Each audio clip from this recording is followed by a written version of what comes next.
점치는 자, 이런 제목으로 말씀을 드려볼까 합니다. 점치는 자는 카쌈이에요. 카쌈은 코프예요. 코프는 뭐라고 했어요? 소망이요. 예, 소망. 누구의 소망이에요? 그리스도예요. 그 다음에 쌈액은요? 측정이요. 예, 측정. 진리로 측정받아서 모든 신앙을 지탱하는 거예요. 그게 쌈액이에요. 그 다음에 세 번째는 맴. 그래서 뭐예요? 맴은 진리의 사역. 그럼 그리스도의 소망으로 어떻게 해요? 측정받고 또 뭐 하는 거예요? 진리의 사역하는 것을 점 잘 치고 이렇게 얘기하는 거예요. 우리가 생각하듯이 무속에서 말하는 그런 점을 얘기하면 안 돼요. 점이라는 것도 어디서 나왔다고 그랬어요? 원래? 성경에서 히브리 자음에서 나온 거예요. 요드라는 점에서 이 사람들이 유대 카발라들이 점을 쳤단 말이죠. 그러면 오늘 카쌈이라는 점이라는 점치는 것에 대해서 성경이 어떻게 기록되어 있고 또 어떻게 쓰였는가 우리가 살펴보면서 은혜를 받아보도록 하겠습니다. 사도행전 16장 16절 이하에서 보면 바울과 실라가 복음을 증거하죠. 그때 길 가다가 소녀가 귀신 들려갖고 점치고 있어요. 그때 그를 주목하여 보면서 그에게서 나오라 했을 때 그 소녀가 온전하게 됐어요. 그때 그 소녀의 주인이 그 소녀로 말미암아 돈을 벌던 사람이란 말입니다. 점쳐갖고. 그러니까 그걸 보고서 화가 나니까 고발을 해버렸어요. 그래서 바울과 실라가 감옥에 갇힌 장면을 얘기해주고 있어요. 근데 누가 점을 치고 있었다고 얘기했어요? 소녀. 원래 소녀는 이스라엘 사람들은 부정하다고 그랬죠. 그렇죠? 부정한데 점을 치고 있으니까 그 안에 누가 있었던 거예요? 예, 그리스도라는 엘로힘이죠. 그리스도가 아니죠. 그렇죠? 그들에게는 엘로힘이죠. 엘로힘이 점을 치고 있었단 말이죠. 그러면 오늘 사도 바울이 그 소녀를 온전하게 만들었다니까 왜 온전하게 만들었죠? 진리를 전해. 예, 참된 그리스도를 알게 됐으니까 온전한 거예요. 그러면 참된 그리스도 예수를 알지 못하면 그게 뭐예요? 그게 점을 치든 또 신앙생활을 열심히 하든 그건 뭐예요? 종교행위에 지나지 않는 거예요. 그러면 이런 사람을 두고 살아있으나 죽은 자라고 얘기하는 거예요. 그러나 우리 주님께서는 오늘 카쌈이라는 그리스도의 소망의 사역을 할 수 있는 자, 그 자가 반드시 예언하는 자인 줄 믿습니다. 점치는 건 예언하는 거예요. 다른 게 아니에요. 그래서 무속인들도 예언하는 거예요. 과거의 걸 더 잘 보죠. 그렇죠? 그들은. 근데 다 예언하는 거예요. 그것도. 그러나 참된 예언은 진리의 사역, 카쌈이라는 진리의 사역을 하는 것이 참된 예언인 줄 믿습니다. 그러면 주님께서 입의 예언에 말한 게 성경 말씀 66권이잖아요. 그럼 이 성경 말씀 66권이 예수와이면서도 동시에 이것은 나의 생명의 그리스도, 생명의 영이란 말이에요. 이 성경책이.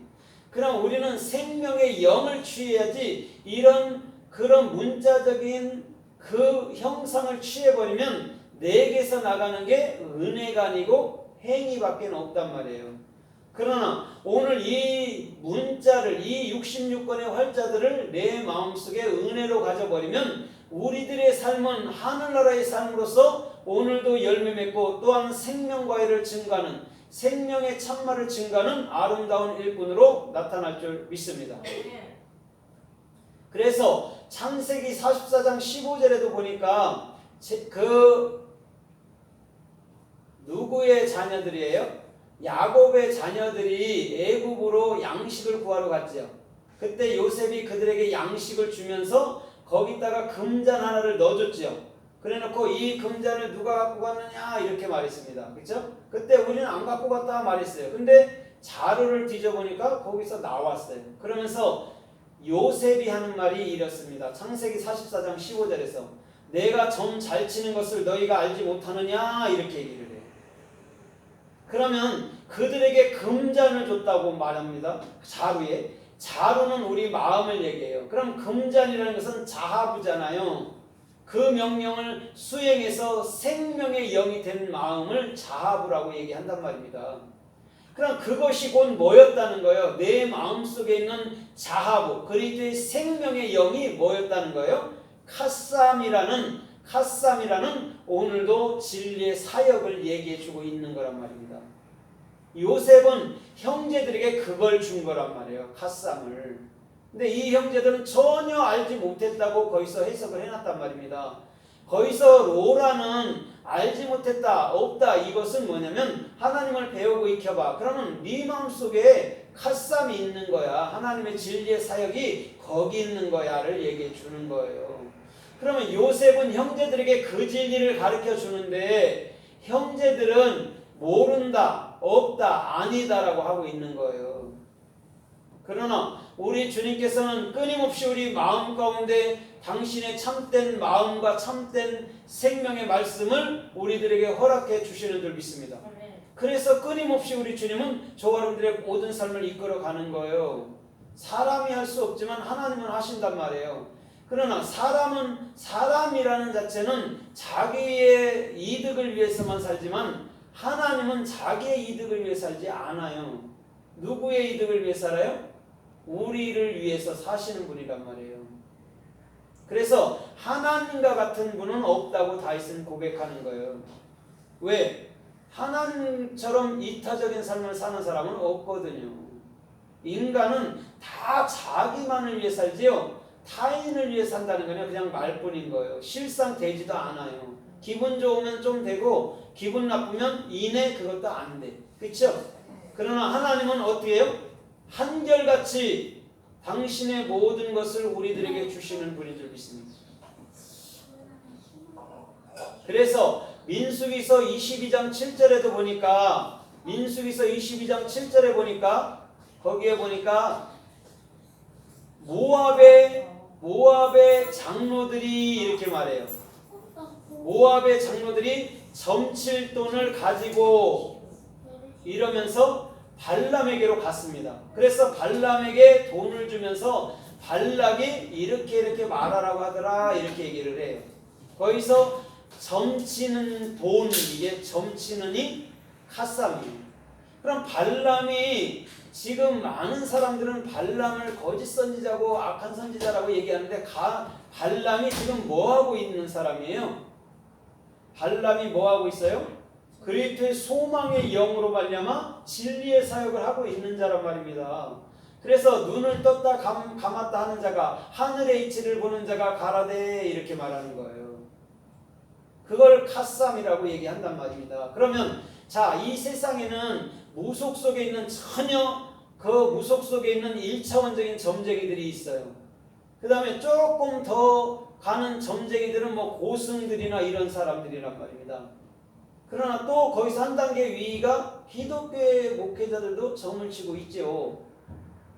그런데 성경에서 하나님께서 말씀하는 점이라는 것, 그 예언이라는 것은 진리의 사역을 온전히 하는 것을 점치는 거 카삼이라고 얘기를 한단 말이에요.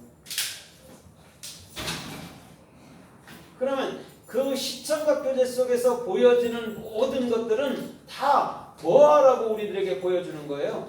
가지라고. 예, 가지라고. 참된 진리를 가지라고 보여주는 거예요.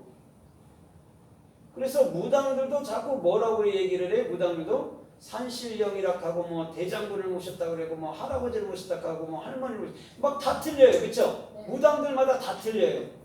그런데 무당들마다 또 계급이 있어요. 무당들이 다 똑같은 무당들이 아니에요. 계급이 있어요. 얘들도요.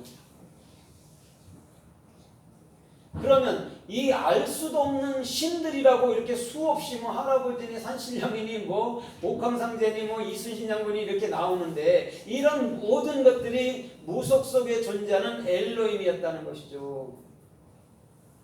그럼 그 엘로힘을 우리 마음 가운데로부터 예수와 그리스도로